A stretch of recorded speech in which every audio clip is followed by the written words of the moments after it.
Are you inspired by the show, The Home Edit, or was it prior to that or after?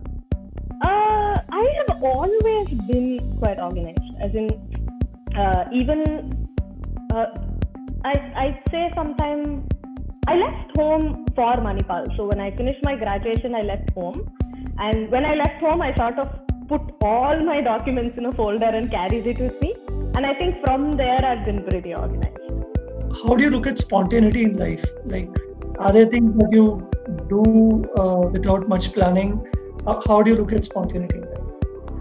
It is an interesting question. I do think there is a bit of a conundrum there.